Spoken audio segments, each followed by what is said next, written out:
La disponibilité de l'eau douce par habitant diminue dans le monde sous l'effet de la croissance démographique, de la mauvaise gestion, des pertes énormes dues aux fuites et demain sous les effets du changement climatique. Alors la technique de dessalement de l'eau de mer est aujourd'hui en pleine expansion à travers le monde. Est-ce que c'est la bonne solution ? Eh bien, essayons de répondre avec des cartes et quelques paramètres simples. L'OMS, c'est-à-dire l'Organisation mondiale de la santé, estime qu'en dessous du seuil de 2500 mètres cubes par habitant et par an, l'individu se trouve dans une situation de vulnérabilité hydrique. Or, quand on regarde une carte des ressources en eau douce disponibles, on voit que c'est déjà le cas pour plusieurs pays, alors qu'au contraire, seuls quelques pays se partagent 60% des ressources. L'Amérique du Nord, le nord de l'Europe, l'Amérique du Sud, l'Afrique tropicale sont bien dotés, mais en revanche, la plupart des États du Moyen-Orient, du Maghreb, sont dans une situation dite de stress hydrique, c'est-à-dire qu'ils disposent par an de moins de 1700 mètres cubes d'eau douce par habitant. Deuxième paramètre, la population mondiale poursuit sa croissance. 1 milliard d'habitants en 1800, 6 milliards 700 millions en 2008, soit 200 ans plus tard. Et sur ces 6 milliards 700 millions, un peu plus de 1 milliard de personnes, soit une personne sur 6, n'a pas d'accès à l'eau potable, ou même seulement à l'eau propre. Troisième paramètre à connaître, l'occupation des terres. Si on prend une carte de densité, on voit que près du quart de la population mondiale vit à moins de 25 km des côtes. D'où cette idée de pallier les pénuries d'eau en utilisant l'eau de mer, inépuisable, en y ôtant le sel qu'elle contient. En 2008, on a exactement 13 869 usines de dessalement construites ou en construction dans le monde et elles produisent 52 millions de mètres cubes d'eau douce par jour, soit 0,5% de la consommation mondiale, ou bien encore 100 fois la production quotidienne d'une ville comme Paris. Alors comment fonctionnent ces usines de dessalement ? Première technologie utilisée que l'on peut voir sur ce schéma simplifié, la technique par distillation. De l'eau de mer chauffée à 120 degrés est introduite dans une enceinte où la pression est réduite. Elle se transforme en vapeur et va se condenser en haut du compartiment. Les gouttelettes d'eau douce sont alors recueillies dans des réceptacles en dessous des condensateurs et on peut renouveler l'opération jusqu'à 40 fois dans une usine de dessalement suivant ce procédé de distillation par détente successive. Eh bien, ce procédé reprend en fait le cycle naturel de l'eau qui s'évapore des océans, forme les nuages, puis retombe sur Terre sous forme de pluie. Il est d'ailleurs utilisé depuis toujours sur les navires. Pour obtenir de l'eau potable, les marins faisaient chauffer de l'eau de mer. Mais l'inconvénient des techniques par distillation est leur grosse consommation en énergie. Et elles étaient d'ailleurs largement pratiquées dans les pays du Moyen-Orient, disposant précisément d'une énergie peu chère. La deuxième technique de dessalement est celle par osmose inverse. L'eau de mer est d'abord grossièrement filtrée pour empêcher le dépôt de matière en suspension sur les membranes du filtre, puis elle est traitée pour éviter le développement de micro-organismes sur le filtre. L'eau est ensuite injectée dans un compartiment d'osmose inverse pour être filtrée à nouveau grâce à une pompe à haute pression, les membranes semi-perméables retenant le sel et les particules. En 2008, les principaux pays producteurs d'eau douce par dessalement sont l'Arabie Saoudite, je vais y revenir, les Émirats Arabes Unis, les États-Unis, l'Espagne, le Koweït, ces pays étant suivis ensuite par l'Algérie, la Chine, le Qatar, le Japon et l'Australie qui produisent entre 2 et 4% de l'eau dessalée dans le monde. Premier constat, les usines construites sont surtout installées dans des pays riches, ou ceux dotés de ressources financières liées à la rente pétrolière ou gazière, et non pas dans les zones les plus pauvres, car cette technologie est encore très coûteuse à l'investissement comme au fonctionnement.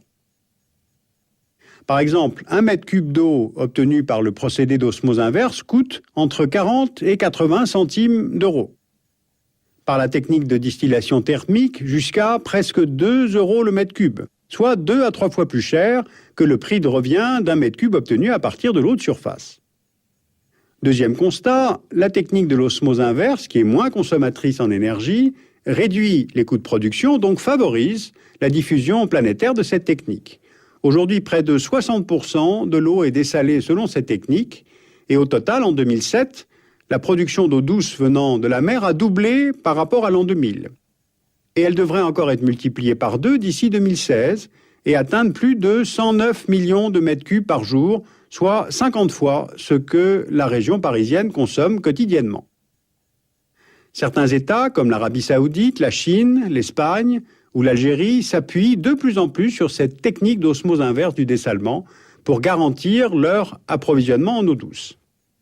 Le dessalement s'est d'abord développé dans les années 60 dans le Golfe Persique. Peu à peu, ça a gagné l'ensemble du Moyen-Orient, Israël, le pourtour méditerranéen.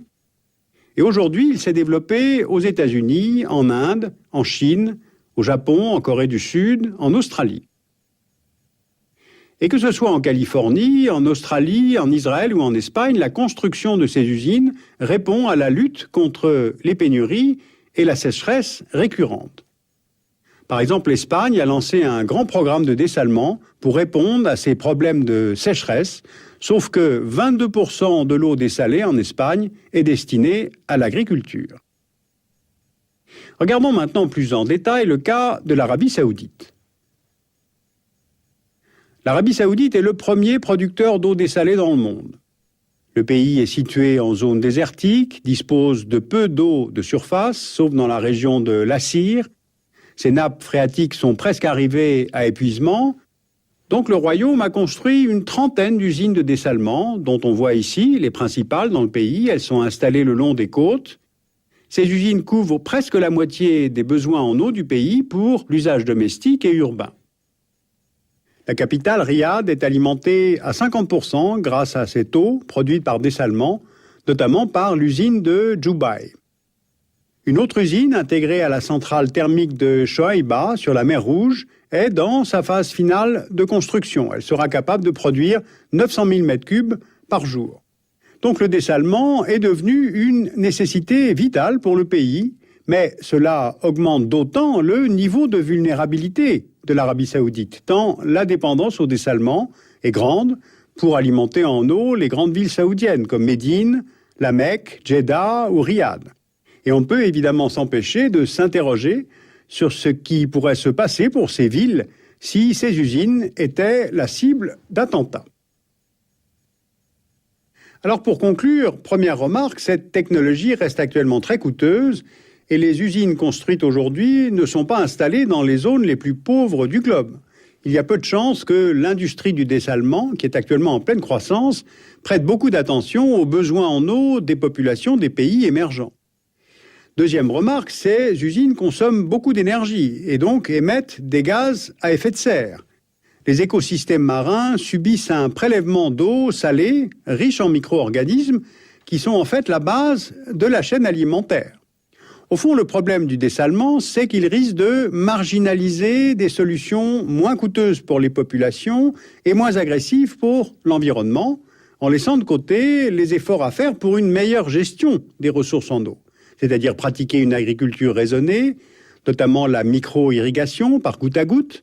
C'est pratiqué en Israël, aux États-Unis, en Afrique du Sud. Recycler les eaux usées pour les réutiliser dans l'irrigation, puisque c'est l'agriculture qui est la principale consommatrice d'eau douce, avec l'utilisation de 71% des ressources d'eau douce du monde. Et puis, bien sûr, lutter contre les fuites des canalisations, qui peuvent conduire jusqu'à 30% de pertes pour une ville comme Paris, ou bien 60% de pertes pour une ville comme Le Caire. Alors le dessalement d'eau de mer ne doit pas devenir comme une solution de facilité pour pays riches. Sur cette question importante, vous pouvez lire l'eau, est-elle un bien, est-elle un droit, y a-t-il des tensions, y a-t-il des opportunités? C'est un livre d'Alexandre Taïté aux éditions Unicom. Vous pouvez lire aussi L'eau, géopolitique, enjeux et stratégie de Franck Galland aux éditions du CNRS.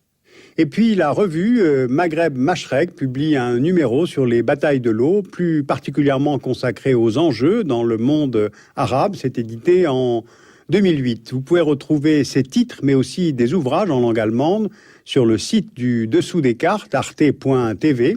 Et puis je vous rappelle que le Dessous des cartes est désormais diffusé en France le mardi autour de 22h30 et en Allemagne, il reste à l'horaire du samedi à 20h.